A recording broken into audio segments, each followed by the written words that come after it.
Silver is no more just a jewelry. It's inside your car, it's inside your mobile, it's inside your solar module. So we can't say silver is just a jewelry now. And price of silver is determined not by the technology but by the beliefs. And history tells you when the belief is greater than the change. Welcome everyone. So आइए जानते हैं पहले silver के बारे में थोड़ा बहुत। Silver को हम जनरली एसोसिएट करते हैं ज्वेलरी सेगमेंट से, पर क्या हम ये जानते हैं कि ज्वेलरी केवल 17 to 18% of the consumption of the silver है, यानी 18% केवल ज्वेलरी का सिल्वर का पार्ट ज्वेलरी में जाता है। तो बाकी मेजर पार्ट किस में जाता है? 60% पार्ट इंडस्ट्रियल में जाता है। अब इंडस्ट्रियल में क्या क्या आता है? आपके सोलर मॉड्यूल्स हो गए, बैटरीज हो गए, सेमीकंडक्टर्स हो गए, चिप्स हो गए, तो इन सब चीज़ों में जाता है। और ये यूजेज लगातार बढ़ता जा रहा है, साल दर साल पिछले कुछ समय से लगातार बढ़ता जा रहा है। तो इसके साथ ये भी देखते हैं कि जो सिल्वर है, अब इसको प्रोड्यूस कौन करता है? तो सिल्वर का production top 5 countries 60% of the production को कंट्रोल करते हैं। अब इसमें टॉप कंट्रीज़ आती है, आपकी टॉप 2 कंट्रीज़ आती है मैक्सिको और चाइना। ये टॉप 2 है। मैक्सिको 25% है, चाइना 12 से 15% अकॉर्डिंग टू डिफरेंट एस्टिमेट्स। अब ये 12 से 15 और ये 25% ये करती है। अब एक और मेजर फैक्ट जो है सिल्वर के साथ आता है कि silver you can't increase the silver production. आप सप्लाई सिल्वर की एकदम नहीं बढ़ा सकते, बिकॉज सिल्वर माइनिंग से निकलता है और ये बाय प्रोडक्ट होता है। सो इट्स नॉट लाइक कि कल आपने फैक्ट्री लगाई 1000 करोड़ की और आपने आउटपुट बढ़ा दिया, सिल्वर ज़्यादा प्रोड्यूस होने लगा, ऐसा नहीं होता। तो silver can't be produce in a jiffy. तो यू कैन से दैट कि silver can not be produce in a short time, it will takes its own time. अब इसके अलावा हम बात करते हैं जैसे किसी भी कमोडिटी के साथ होता है, हाउ डज मतलब सिल्वर के प्राइस कैसे गवर्न होते हैं।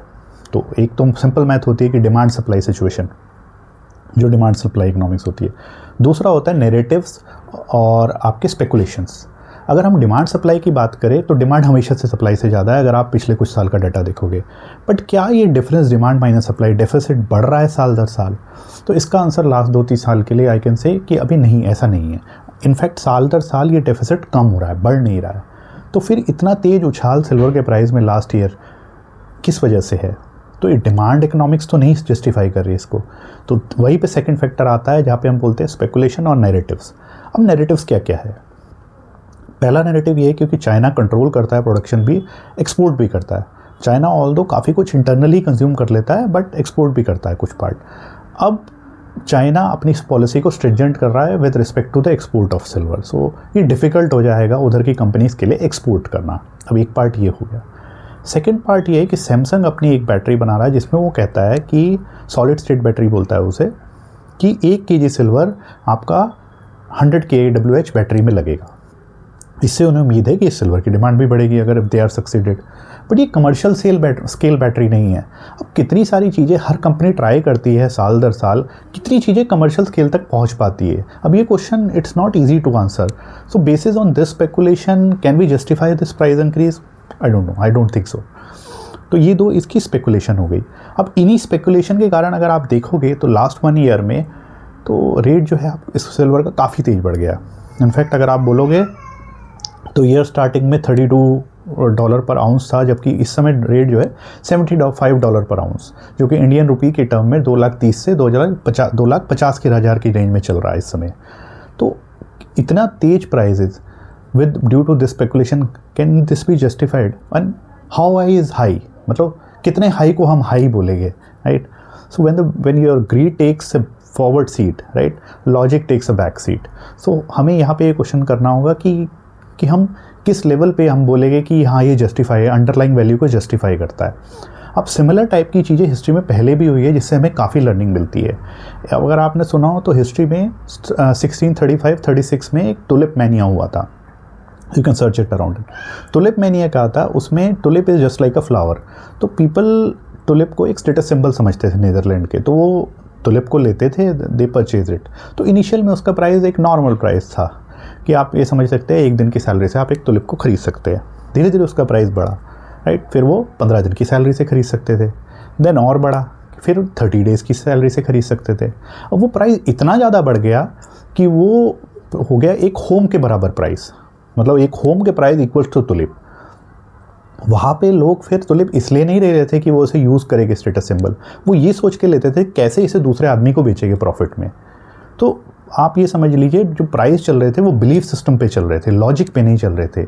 लॉजिक ने बैक सीट ले ली थी, ग्रीड ने ओवरटेक कर लिया था सब चीज़ों को। तो हुआ क्या, फाइनली कंक्लूजन वही निकला, बबल बस्ट हुआ, प्राइस कोलैप्स हुआ, and price collapse for very hard. अब इसकी बेसिस पे हम ये नहीं करें कि सिल्वर भी इसी तरीके से कोलैप्स करेगा, we are not saying that, but हमें ये देखना है कि सिल्वर कितने प्राइस तक जस्टिफाई करता है।